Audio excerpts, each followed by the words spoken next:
2018, welcome back to my channel. Thank you for clicking this video. Viral ngayon ang post o status ng isang certified 18 na si Flo Aust. Sabi niya sa kanyang post sa Facebook, mga caps, gentle reminder lang muna.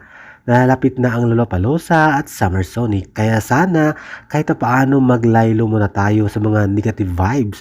Yung tipong tayo-tayo na lang ang nag-aaway at nagbabangayan. Minsan, di natin napapansin na tayo na rin ang nagbibigay ng content sa mga naghihintay lang ng gulo. Sayang energy, caps, imbis na magamit sa pag-support, napupunta sa stress at issue. Okay lang mag-voice out. Valid lahat ang ating opinion. Pero sana hindi umabot sa point na hindi na tayo magkakasundo at nagkakasakitan na. Remember, pamilya tayo. Pamilya uplifts each other, hindi naghihilahan pababa o crab mentality. Sa ngayon, focus muna tayo sa wins ng boys, sa achievements nila, sa growth, at sa mga choices na ginagawa nila para sa karera nila. Hindi naman natin laging maintindihan lahat, pero nandito tayo para sumuporta. Yun sana muna ang focus natin sa ngayon. Sana ay protektahan natin ang ating espasyo, ang ating voice, ang ating peace of mind. Kung may makita o nakita tayong negative, scroll na lang, mute or ignore. Hindi lahat kailangan patulan.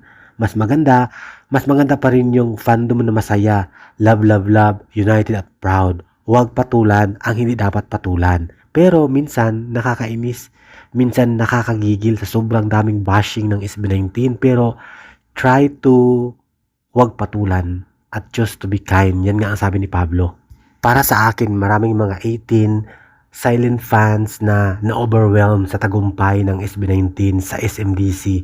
Sold out, jump pack na jump pack. Siguro may mga aftermath pa rin na nangyayari sa puso at damdamin ng 18 ngayon dahil matagumpay po ang SMDC concert ng SB19. Sa ngayon mag-focus muna sa dalawang music event na aatinan ng ating mahalima, ang Summer Sonic ng Japan at Lollapalooza ng Chicago, US of A. Super excited lahat. Sana ay lahat ay mayroon ng ticket papuntang Lollapalooza at Summer Sonic. Yun sabi ni Flo Aust, sana ay wag na tayong masyadong mag-alitan o mag-arguhan o magdebate kung sino yung nasa taas, kung ano yung mga achievement, sino yung nauna. Pero alam mo, marami akong nababasa na talagang ibang grupo ng fandom ay yan ang ginagawa. They are always comparing sa mga achievement ng kanilang idol sa SB19. Minsan, hindi mapipigilan. May mga 18 din na emotional na hindi maiwasang makasagot kasi sobra na talaga din.